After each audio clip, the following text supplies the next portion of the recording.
ان سے کہہ دو کہ خدا کی ہدایت یعنی دین اسلام ہی ہدایت ہے۔ القرآن والحکیم۔ اگر وہ تیرے در پہ ہوں کہ تو میرے ساتھ کسی ایسی چیز کو شریک کرے جس کا تجھے کچھ بھی علم نہیں، تو ان کا کہا نہ ماننا، ہاں دنیا کے کاموں میں ان کا اچھی طرح ساتھ دینا، اور جو شخص میری طرف رجوع لائے اس کے رستے پر چلنا، پھر تم کو میری طرف لوٹ کر آنا ہے، تو جو کام تم کرتے رہے میں سب سے تم کو آگاہ کروں گا۔ لقمان نے یہ بھی کہا کہ بیٹا اگر کوئی عمل بالفرض رائی کے دانے کے برابر بھی چھوٹا ہو اور ہو بھی کسی پتھر کے اندر یا آسمانوں میں مخفی ہو یا زمین میں، خدا اس کو قیامت کے دن لاموجود کرے گا۔ کچھ شک نہیں کہ خدا باریک بین اور خبردار ہے۔ بیٹا نماز کی پابندی رکھنا اور لوگوں کو اچھے کاموں کے کرنے کا امر اور بری باتوں سے منع کرتے رہنا، اور جو مصیبت تجھ پر واقع ہو اس پر صبر کرنا، بے شک یہ بڑی ہمت کے کام ہے۔ اور از راہ غرور لوگوں سے گال نہ پھلانا، اور زمین میں اکڑ کر نہ چلنا کہ خدا کسی اترانے والے خود پسند کو پسند نہیں کرتا۔ اور اپنی چال میں اعتدال کیے رہنا، اور بولتے وقت آواز نیچی رکھنا، کیونکہ اونچی آواز گدھوں کی سی ہے، اور کچھ شک نہیں کہ سب سے بری آواز گدھوں کی ہے۔ کیا تم نے نہیں دیکھا کہ جو کچھ آسمانوں میں اور جو کچھ زمین میں ہے سب کو خدا نے تمہارے قابو میں کر دیا ہے، اور تم پر اپنی ظاہری اور باطنی نعمتیں پوری کر دی ہیں۔ اور بعض لوگ ایسے ہیں کہ خدا کے بارے میں جھگڑتے ہیں، نہ علم رکھتے ہیں اور نہ ہدایت اور نہ کتاب روشن۔ اور جب ان سے کہا جاتا ہے کہ جو کتاب خدا نے نازل فرمائی ہے اس کی پیروی کرو، تو کہتے ہیں کہ ہم تو اسی کی پیروی کریں گے جس پر اپنے باپ دادا کو پایا، بھلا اگرچہ شیطان ان کو دوزخ کے عذاب کی طرف بلاتا ہو تب بھی۔ اور جو شخص اپنے تئیں خدا کا فرما بردار کر دے اور نیکوکار بھی ہو تو اس نے مضبوط دستاویز ہاتھ میں لے لی، اور سب کاموں کا انجام خدا ہی کی طرف ہے۔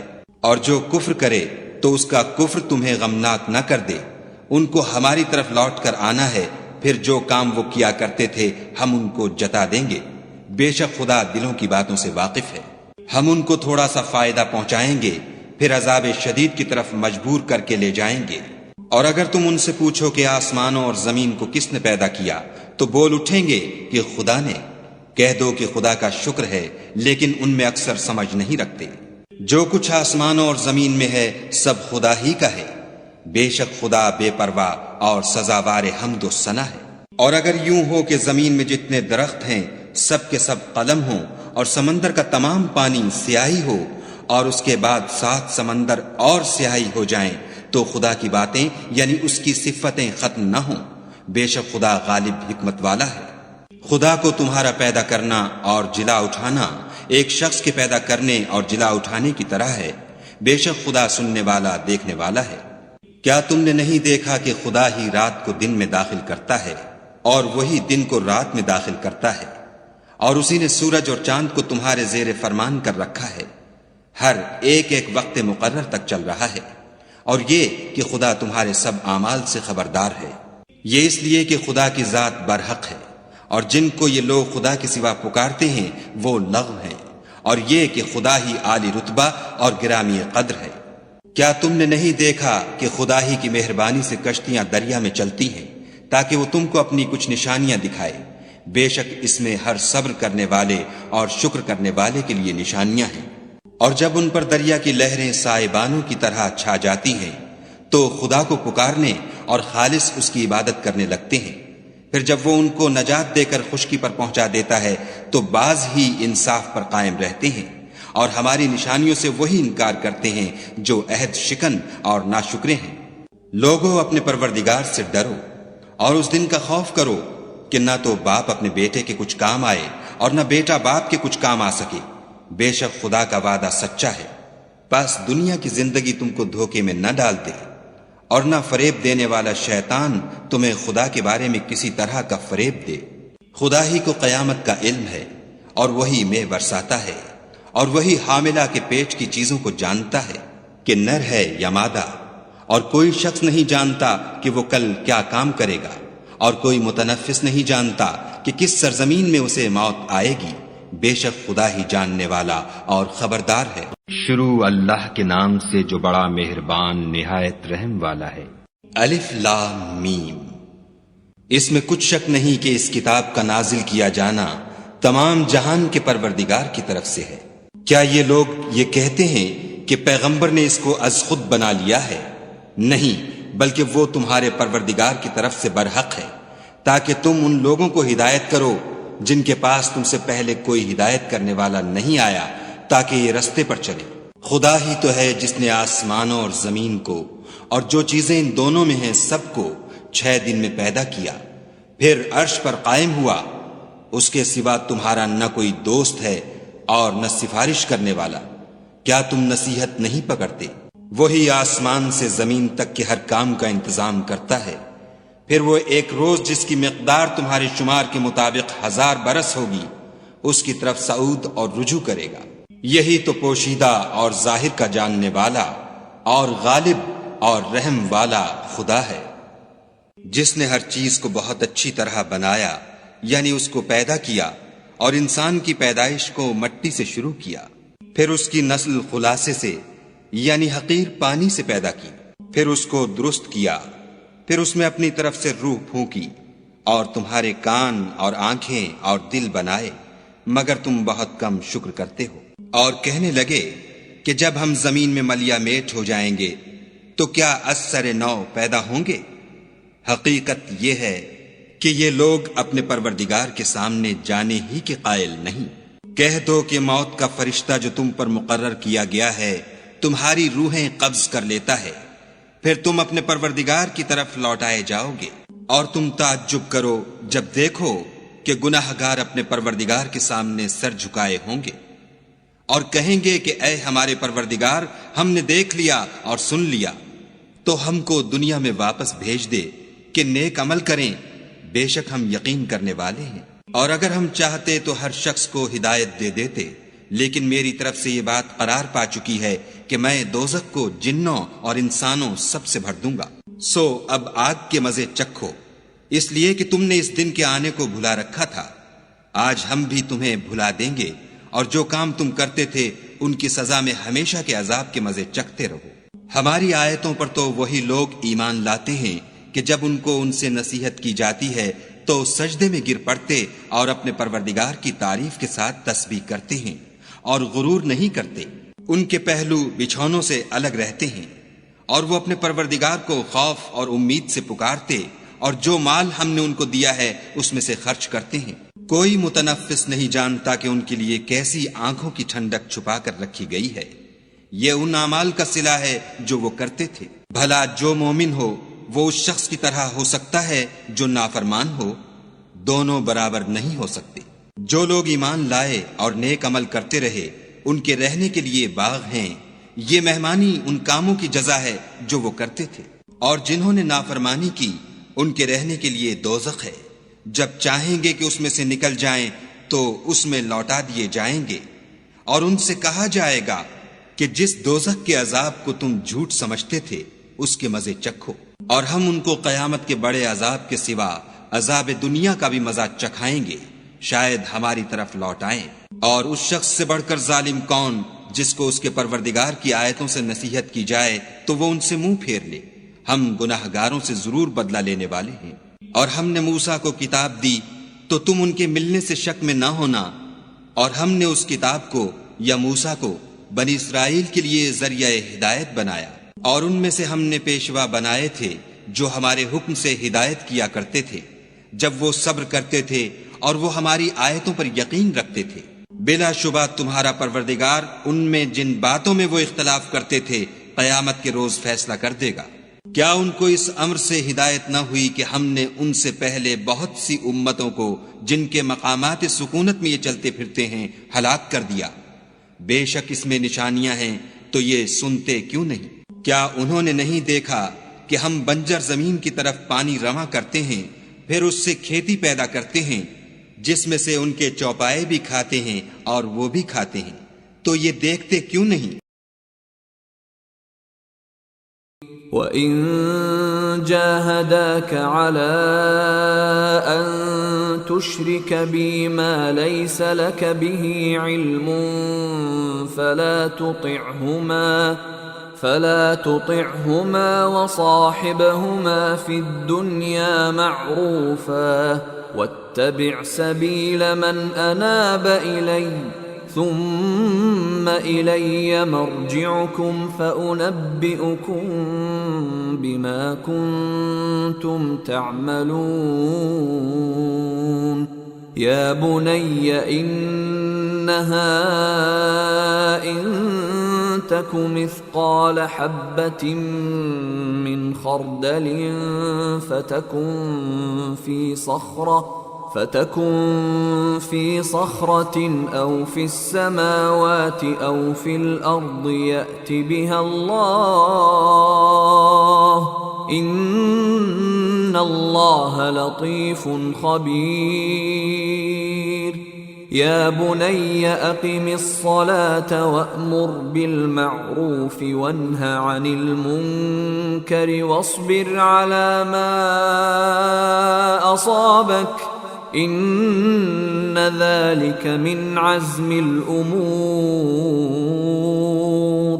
ولا تصعر خدك للناس ولا تمش في الأرض مرحا إن الله لا يحب كل مختال فخور واقصد في مشيك واغضض من صوتك إن أنكر الأصوات لصوت الحمير ألم تروا أن الله سخر لكم ما في السماوات وما في الأرض وأسبغ عليكم نعمه ظاهرة وباطنة ومن الناس من يجادل في الله بغير علم ولا هدى ولا كتاب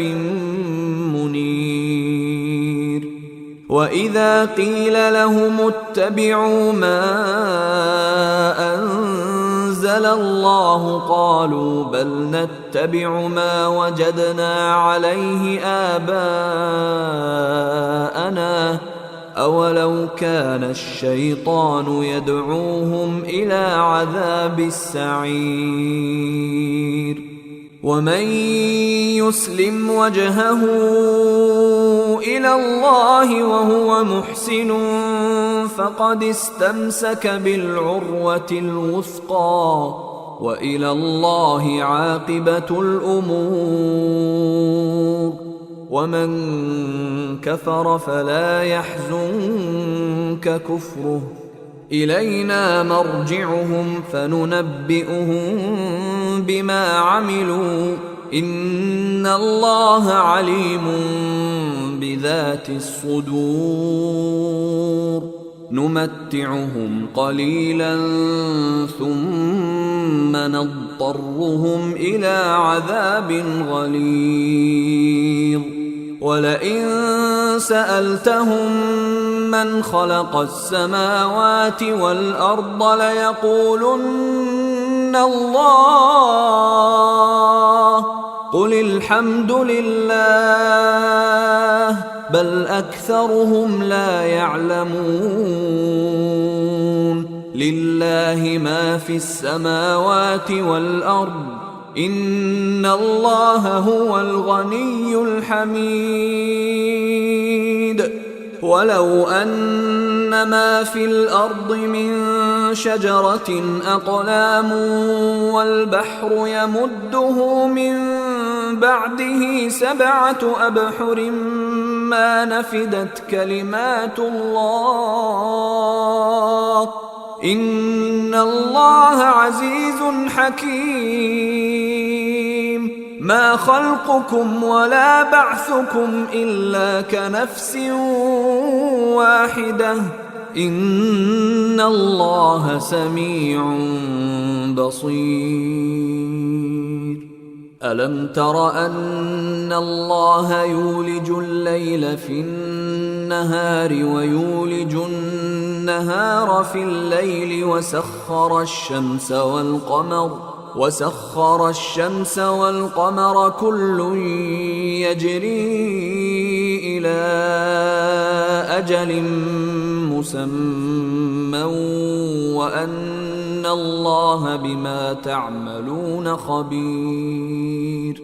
ذلك بأن الله هو الحق وأن ما يدعون من دونه الباطل وأن الله هو العلي الكبير.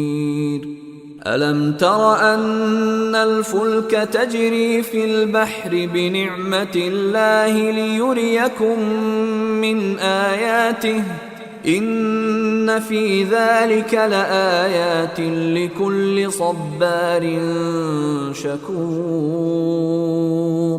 وإذا غشيهم موج كالظلل دعوا الله مخلصين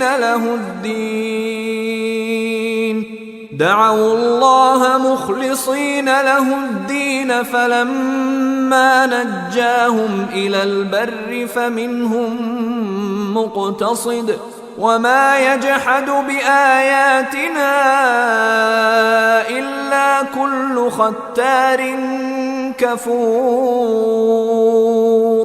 يا أيها الناس اتقوا ربكم واخشوا يوما لا يجزي والد عن ولده ولا مولود هو جاز عن والده شيئا إن وعد الله حق فلا تغرنكم الحياة الدنيا ولا يغرنكم بالله الغرور. إن الله عنده علم الساعة وينزل الغيث ويعلم ما في الأرحام وما تدري نفس ماذا تكسب غدا وما تدري نفس بأي أرض تموت إن الله عليم خبير.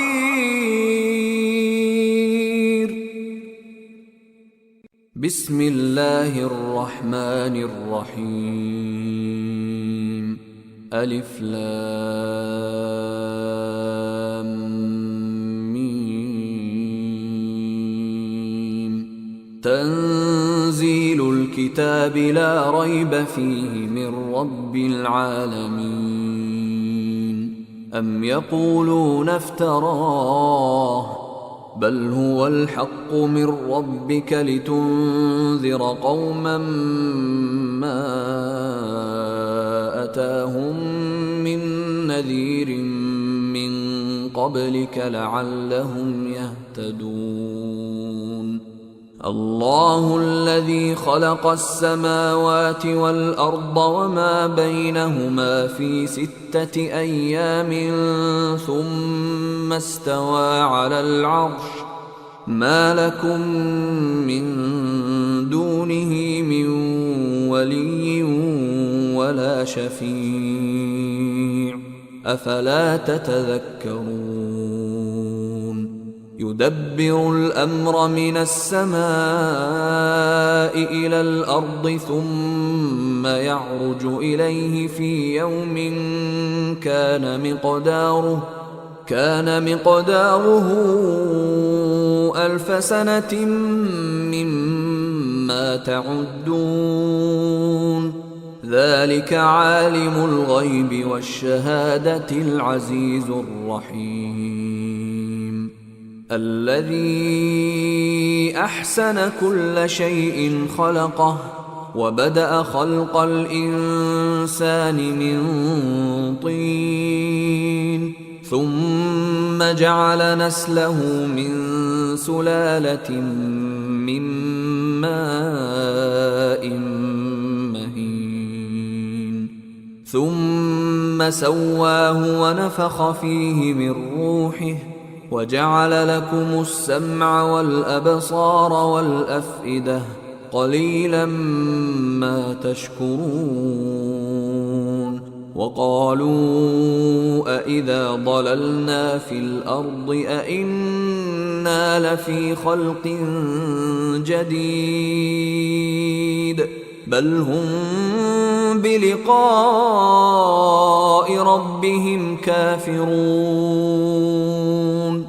قل يتوفاكم ملك الموت الذي وكل بكم ثم إلى ربكم ترجعون ولو ترى إذ المجرمون ناكسوا رؤوسهم عند ربهم ربنا أبصرنا وسمعنا فارجعنا نعمل صالحا إنا موقنون ولو شئنا لآتينا كل نفس هداها ولكن حق القول مني لأملأن جهنم من الجنة والناس أجمعين فذوقوا بما نسيتم لقاء يومكم هذا إنا نسيناكم وذوقوا عذاب الخلد بما كنتم تعملون إنما يؤمن بآياتنا الذين إذا ذكروا بها خروا سجدا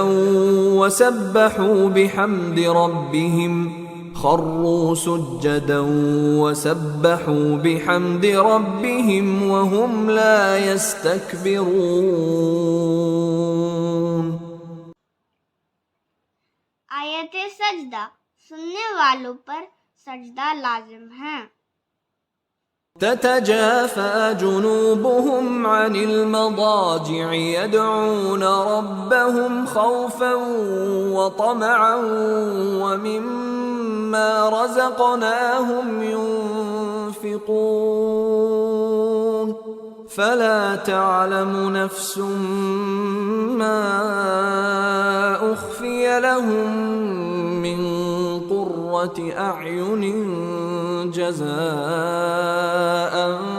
بما كانوا يعملون أفمن كان مؤمنا كمن كان فاسقا لا يستوون أما الذين آمنوا وعملوا الصالحات فلهم جنات المأوى نزلا بما كانوا يعملون وأما الذين فسقوا فمأواهم النار كلما أرادوا أن يخرجوا منها أعيدوا فيها وقيل لهم ذوقوا عذاب النار الذي كنتم به تكذبون ولنذيقنهم من العذاب الأدنى دون العذاب الأكبر لعلهم يرجعون ومن أظلم ممن ذكر بآيات ربه ثم أعرض عنها إنا من المجرمين منتقمون ولقد آتينا موسى الكتاب فلا تكن في مرية من لقائه وجعلناه هدى لبني إسرائيل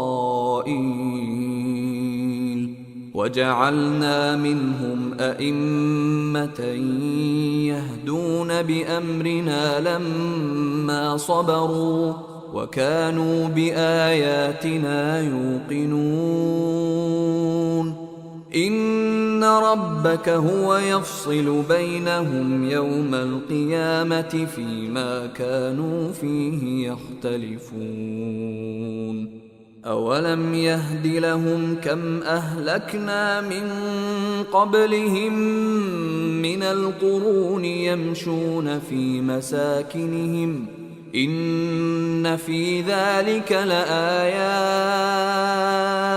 أفلا يسمعون أولم يروا أنا نسوق الماء إلى الأرض الجرز فنخرج به زرعا تأكل منه أنعامهم وأنفسهم أفلا يبصرون صدق الله العظيم. وما خلقت الجن والإنس إلا ليعبدون और मैंने जिन्न और इंसानों को इसलिए पैदा किया है कि मेरी इबादत करें।